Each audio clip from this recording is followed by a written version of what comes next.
Hey, welcome to another episode of Jael Unfiltered.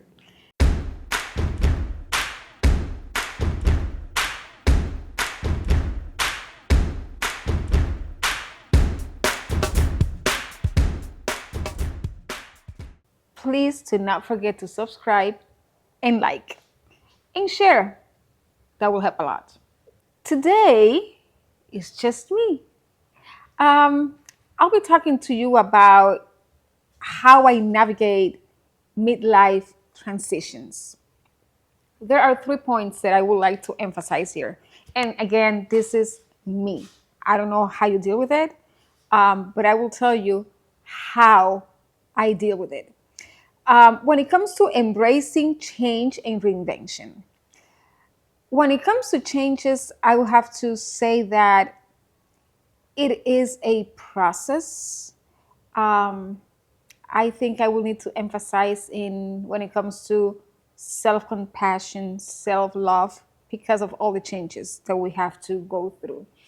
Um, I can tell you that based on my experience, being through this midlife transition, I've been going through for the past probably 7 years. I was still in my 40s. And it's kind of hard and it sucks.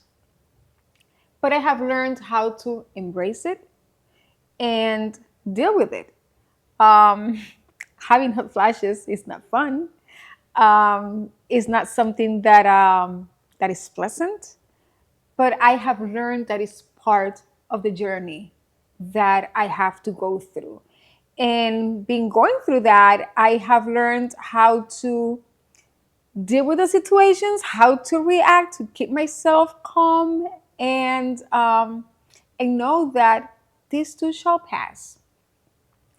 Also, looking for reinvention, right? Looking for way out, and this is one of them. This is the reason why I have this podcast. Is an outlet for me. I can express myself. I can tell you how I feel, how I'm dealing with this without any filter, just like the podcast, no pun intended. Um, One of the points that also that I would like to talk about is about dealing with the empty nest. And this is something that touches home. Isaac, my oldest one, he enlisted the Marines when he was 17. So that was the, how they call it, the early delay entry. Thank you. And I remember when he was like, Mommy, you need to sign this because Santiago wouldn't sign it without me saying yes. And it's which is something that I really appreciate. And I remember, going back and forth to that office, to the recruiting office, and something that stayed with me. It was Isaac telling me, "Mommy, if you know this is something that I want," which he used to say that he was going to be a Navy SEAL since he was 7 years old. So I knew it was in his heart that he wanted to serve. And he said, "Why are you preventing me from doing this if you know that I'm going to do it when I turn 18?" So when he said that, I decided, you know what? It is not fair for me to cut his wings. So I went, I was crying, I signed, and once he graduated from high school at the age of 18, he went to the Marines. At that moment, when he left, I knew that he was not coming back. It broke my heart. I cried a lot. I couldn't go into his bedroom for a few months. It was very hard for me. And it just happened. Isaac got engaged a year ago, and he just got married, by the civil court, and he will get married by he will receive the blessing this year. So he's gone. My second one, Benjamin, he's planning on moving to Spain this summer. So that's another one. Um, it's not going to be easy. I'm getting ready for that as well. Um, he's going to the other side of the world. And it's his decision. And I'm proud of to see him making these decisions, because nowadays we don't see kids making life decisions like this drastic as well. At least Nathan, my little one, he's 18. He'll be 19 this year. He's planning on going to join the police academy down in Miami. He might be moving probably by the end of the year, maybe next year, to Broward County, which we're going to have an empty nest. Um, I know that Santiago is like, yes, you know. To me, it's a little bit, it's different. It's kind of hard. I'm not a toxic mother. I am not. Um, but it's hard to come in home and have an emptiness, not to have my children. One thing that I am proud to say is that when that happens, because it's going to happen, the good thing about this is that my husband and I, we have developed a good relationship. We are husband and wife, we are partners in crime, and we are best friends. We're lovers.